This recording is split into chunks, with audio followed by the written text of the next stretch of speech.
Welcome back, traders. This is Sandra with Trading Made Simple.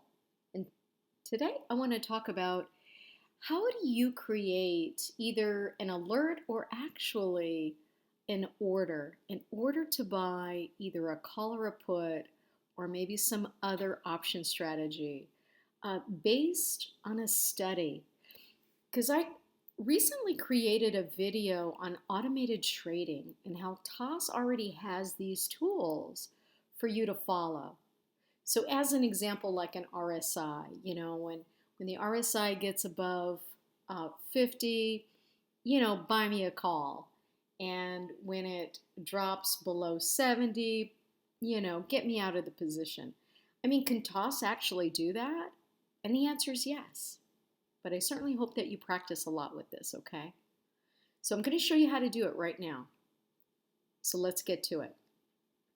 If you haven't already subscribed and liked and shared, I'd greatly appreciate it. Your support means a lot. All right.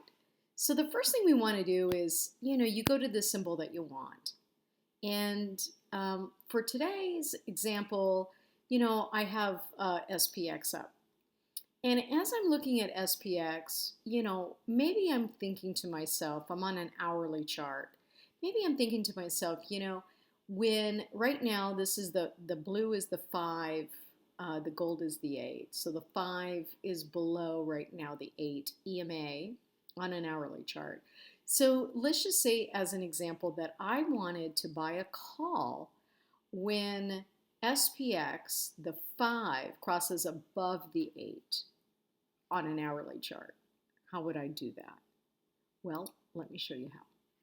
So what you would do is you would first go to your trade tab, and let's say we were doing weeklies, okay?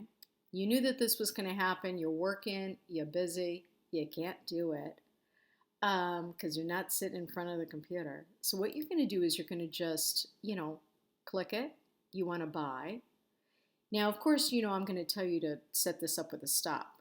However, for right now, okay, in this example, I'm just going to show you how to buy the order, and then you get to choose how you want to set your stop. But in this example for today's video, just to buy something from a study. So let's do it. So I'm going to say, okay, buy me a call. All right, so let's get on the right deal. So, okay, I didn't have those links, so get to SPY, and now I'm like, there's SPY. I was going to say that was a cheap call. All right, so now buy me a call. Okay, so we got it in here. So I'm going to go to my gear icon, and as a condition, I'm going to say, okay, buy me a call. So when do I want them to buy me a call? When SPX, and instead of mark, because we're not going to actually put in a stock price, we're actually going to put in a study. So if you go into the drop-down menu on method, you're going to hit study, and you're going to come to edit.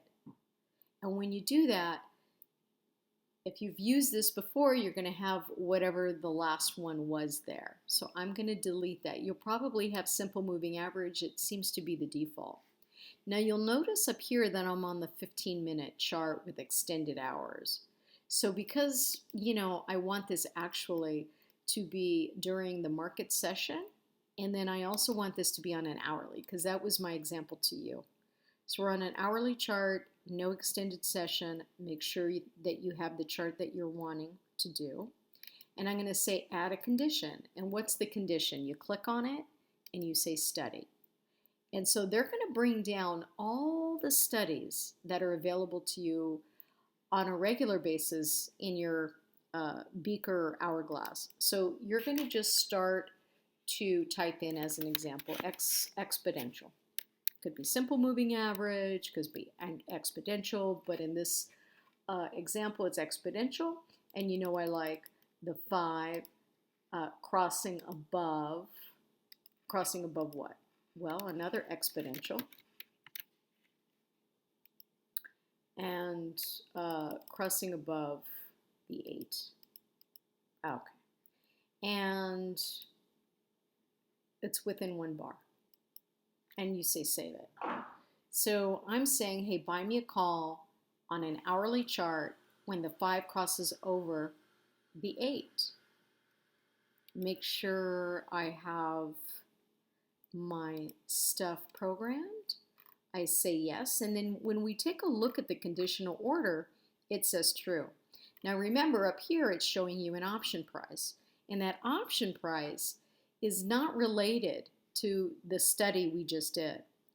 And so because we don't know what the option price is going to be when the 5 crosses over the 8 on an hourly chart, I'm just going to say, buy me that call, buy the ask, good to cancel because I don't know when that's going to be.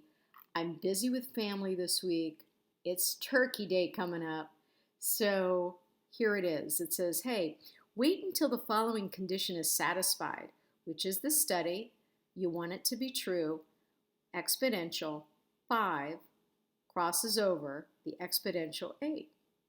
When it's true, this condition will work.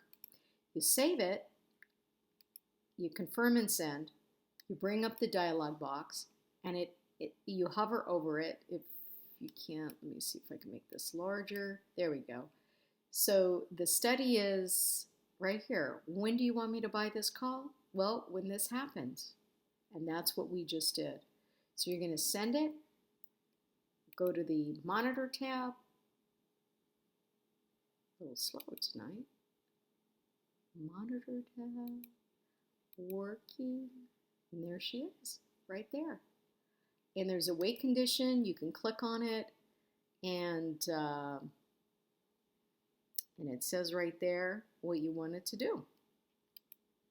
So now, you know, it's in the waiting mode. If you wanted to create an opposite order, because now, you know, you basically want to do what? You want to, you know, create a stop. Well, in this scenario, because I said create an opposite order, remember that all my programming is going to be there. So do you want to do the opposite? Do you want to do a closing order when the 8, you know, when the 8 crosses over the 5? Or do you want to do a trail stop? Or do you, and you can see where this is going. So in this program, I'm just going to do a trail stop, okay? But because when I said create an opposite order, it also creates that opposite order with all my programming that I did earlier. So what I want to do is I first want to go in and I just want to like delete this portion where it says symbol. And as soon as I tab out, it clears everything out. So now I save it, and it's just a regular cell order, nice and clean, ready for me to program. And so now I can come down here and say trail stop, click this, maybe I want a percentage, maybe I say 10% as an example, 5%, whatever it may be. Good till cancel, confirm. Here it is. Oh, and you see how it says to open? No bueno. Edit. Come over here to auto, to close, confirm. Come over here, and it still says open. Yeah. So anyway, that's interesting. It probably, yeah, it won't let me do it. How interesting that is. So, so it thinks that I want to do an opposite order of that. Well, actually, it thinks that I want to create a new order because I said duplicate and not a closing order. And because I can't do a closing order, and do you see how like I'm just analytically thinking why it did that to me? And so because of that, I'm going to now go, oh, you know what? It thinks that I want to do a naked put. Because I said create a duplicate order as if it was standing on its own order. Because this is in the waiting condition. So what I need to do now is just go to my trade tab and go to the opposite order. Let's see.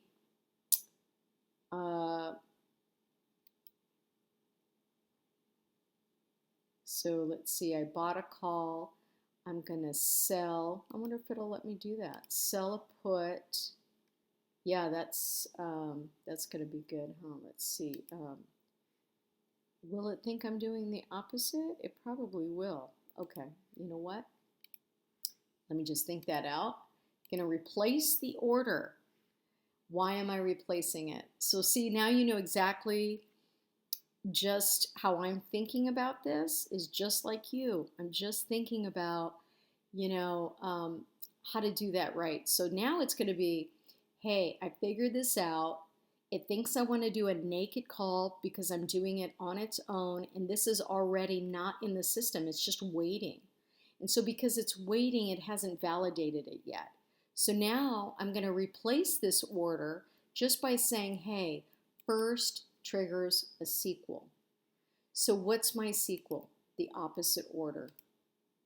Now I'm going to go to the gear icon, just like I said, and I'm going to take out SPX right here. If I can. Oh, yeah. Okay. All right. There we go. Took it out. And good. Good. So I took out the programming. Now I can just go to a regular trail stop, go here to my 10%. Perfect. Now I got my trail stop, 10%. I'm with family. I cannot babysit this trade. And now you can see that it's linked. So now I have to open with the study that I provided. I'm selling it to close with a trail stop of 10%. And now I'm sending it, and now it accepts it. I'm hoping, right? Yes, I got it in there. And so, you know what? This was great to show that, even when I'm doing orders and I understand the process, that I still have to recognize that, it you kind of have to think like a computer, just kind of question yourself, why isn't that working? And then now you can see how that works. So if you don't already have an order already in the system, then you have to replace your original order and put the sequel so that you could put your trail stop in, or you could put an OCO down, or whatever you wanted to do. So, you know what? I hope that clears up or helps you to analyze how you would do these orders, as well as automate based on studies that already exist in TOS, how you could create a buy order or a sell order based on a study that's there, an RSI study, EMA crossing, Heikin-Ashi candles, you name it, it's got it. If you need some help, you know where to go. I'll see you in the next video. Hi, this is Sandra with Trading Made Simple, and thank you so much for supporting my channel and watching these videos. If you're looking to get some help with either Think or Swim, the platform, or different option strategies, just email me and I'll help you get set up and ready to go. So thank you, and we'll see you on the next video.